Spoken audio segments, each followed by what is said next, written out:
Hello and welcome to Oweleketv News. My name is Antonia Nwokolo. The news headlines.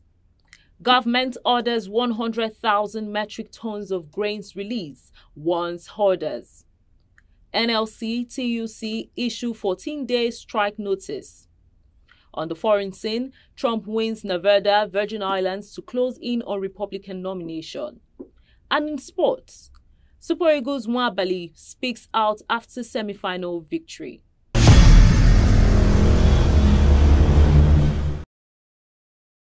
Welcome back. Now the news in details. As a temporary response to the nation's growing food crisis and the rising price of commodities, President Bola Tinubu on Thursday ordered the immediate release of more than 100,000 metric tons of various grain types from the Strategic Reserve and the Rice Millers Association of Nigeria.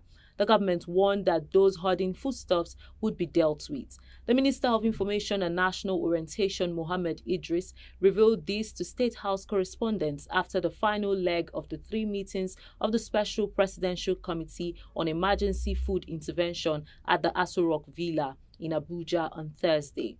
Deliberations began on Tuesday after angry youths and women took to the streets of Minna, the Niger state capital, and Kano to protest what they described as the rising cost of living in the country. Similar protests also erupted in Ondo State. After the first meeting, the federal government said it was very concerned about what Nigerians are going through, especially with what happened in Minna. Diverging arrangements agreed upon at the final session, Idris said the first one is that the Ministry of Agriculture and Food Security has been directed to release about 42,000 metric tons of maize, millets, gari, and other commodities in their strategic reserve so that these items will be made available to Nigerians. Meanwhile, there was a fresh protest in Kano State on Thursday over high cost of food items and other essential commodities. The Nigerian Labour Congress and the Trade Union Congress of Nigeria counterparts have issued a 14-day nationwide strike notice to the federal government over the failure of the Bola Tinubu-led government to implement the agreements reached on October 2, 2023, following the removal of the subsidy on petrol. Leaders of the NLC and TUC are sad that despite organized labor's efforts to ensure industrial peace, the government seems unperturbed by the mass suffering and hardship across the country. The October 2nd agreement was focused on addressing the massive suffering and general harsh socioeconomic consequences of the ill-conceived and ill-executed IMF World Bank induced hike in the price of premium motor spirits and the devaluation of the Naira. These dual policies have had consequences for the masses and workers of Nigeria. The two labor unions issued a stern ultimatum to the federal government to honor their part of the understanding within 14 days, effective February 9, 2024. The federal government had, among other things, promised the implementation of a 35,000 Naira wage award for civil servants, which, however, has not been paid up to date. The Harcourt Refinery is set to recommence operations after receiving a significant crude oil supply from the Shell Petroleum Development Company Limited. This delivery marks a crucial milestone for the refinery, which has been dormant for several years due to extensive maintenance and rehabilitation efforts. The supply of 475,000 barrels of crude oil to the Harcourt Refinery signifies the first substantial delivery to the facility in recent years, highlighting the refinery's readiness for sustainable operations following a period of testing and maintenance. The refinery's revival comes as a relief to stakeholders as the facility's closure had led to concerns about Nigeria's refining capacity and its impact on the economy. Shell attributed the successful crude oil supply to meticulous preparations and collaboration between the Bonny Oil and Gas Terminal and the Port Harcourt Refinery Company teams. The delivery was made possible through rigorous testing and integrity checks on pipelines conducted by subsidiaries of the Nigerian National Petroleum Company (NNPL). Additionally, maintenance activities on refinery export pumps and associated equipment were carried out at the terminal with utmost diligence. The resumption of crude oil supply from the Bonny Oil and Gas Terminal to the Port Harcourt Refinery is heralded as a significant achievement and a game-changer for the industry and Nigeria at large. The concerted efforts of all involved parties have ensured the safe and efficient operation of the supply chain, overcoming challenges along the way. This development aligns with the government's objectives of ensuring a steady supply of petroleum products to the downstream markets and fostering economic growth. The rehabilitation of the Port Harcourt Refinery, which has been ongoing for over 2 years, reflects a commitment to enhancing Nigeria's refining capacity and reducing dependence on imported fuel. Let's go on a short break. We'll be right back. Follow us on our social media handles at Oweleketv. Visit our website at www.oweleketv for a thrilling journey. Oweleketv, rising star at the fairground.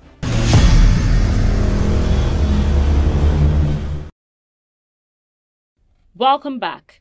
2 students at KOGI State Polytechnic Lokoja have reportedly died from inhaling generator fumes in their sleep at a lodge outside the institution's campus. The KOGI State Police Public Relations Officer SP William Ovie Aya confirmed the incident on Thursday night. It was gathered that the deceased students and their friends had gone to the lodge located outside the main campus on Monday, hale and hearty, after the day's activities.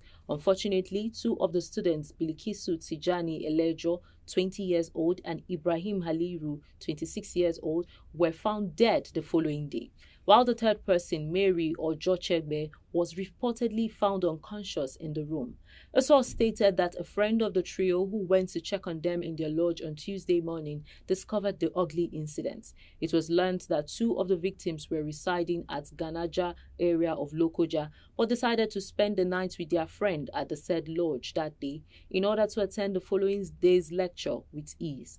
The survivor was said to have been rushed to a hospital for treatment, while the remains of the deceased were deposited in a morgue at a hospital in Lokoja. The public relations manager of the State Polytechnic Lokoja, Uredo Omale, confirmed the incident, saying that the case was reported at the B Division of the State Police Command for proper investigation.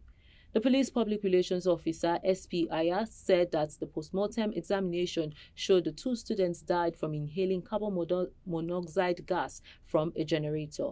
He said the generator set was close to the window or door of the deceased before they slept off, inhaling the fumes leading to their untimely deaths before daybreak.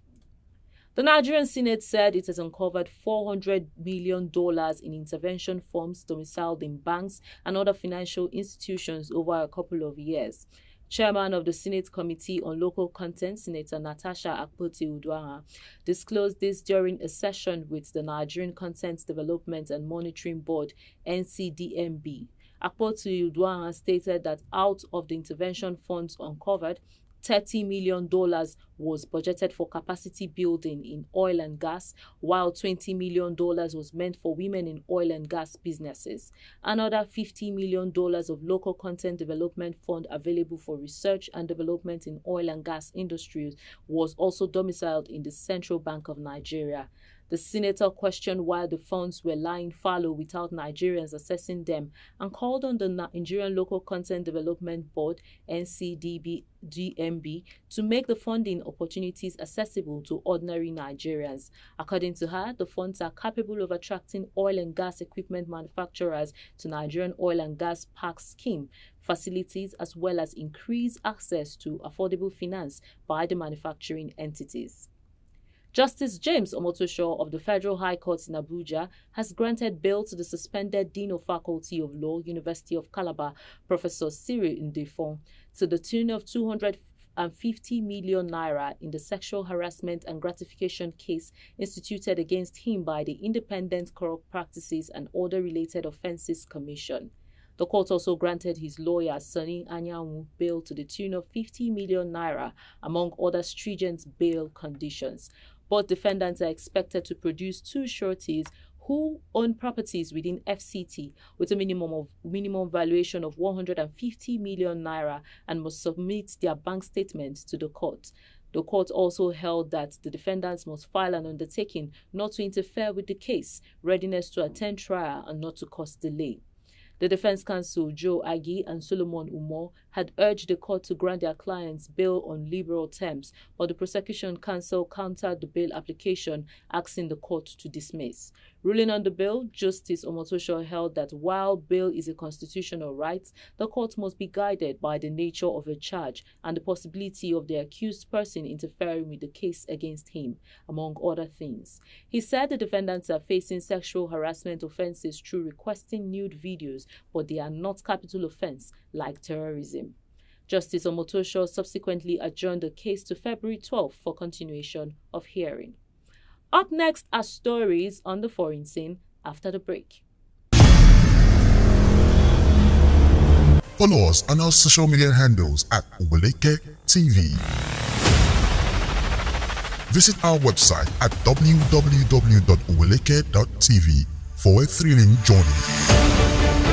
Oweleketv, rising star at the fairground.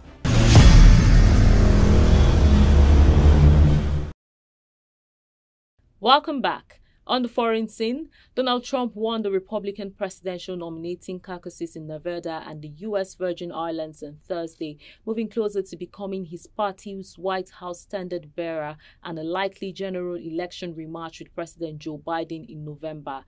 Trump, in completing a brief victory speech after midnight, said, "If we win the state of Nevada, it's over for them, and our country is going to be better, greater, bigger, more beautiful than ever before." Donald Trump, the front-runner in his party's nominating race, was the only major candidate competing in Nevada's caucuses and was set to win the state's 26 delegates to the party's nominating convention in July, after being projected the winner shortly after the caucus polling places closed at 11 p.m. Eastern Time. In entertainment, popular Nigerian singer Inetimi Alfred Timaya Odon, also known as Timaya, has claimed that Nigerian awards lack credibility.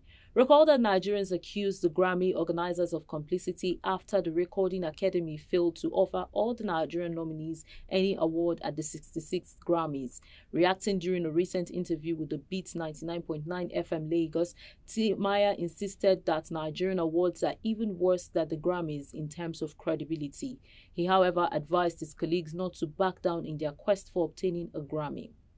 In sports, Super Eagles goalkeeper Stanley NWABALI has broken his silence on social media following Nigeria's victory over South Africa in the semi-final of the 2023 African Cup of Nations. Former Nigerian goalkeeper Ida Pitiside, speaking on Channels Television, raised concerns about alleged threats directed at NWABALI by South African fans, urging him not to return to his club, Chippa United, following his standout performance against their national team. Taking to social media, NWABALI shared his thoughts on the match and extended a message of love to both Nigerian and South African fans. He expressed his passion for the game and emphasized his enduring affection for South Africa, where he currently plays club football. And just before we go, here's a recap of the headlines.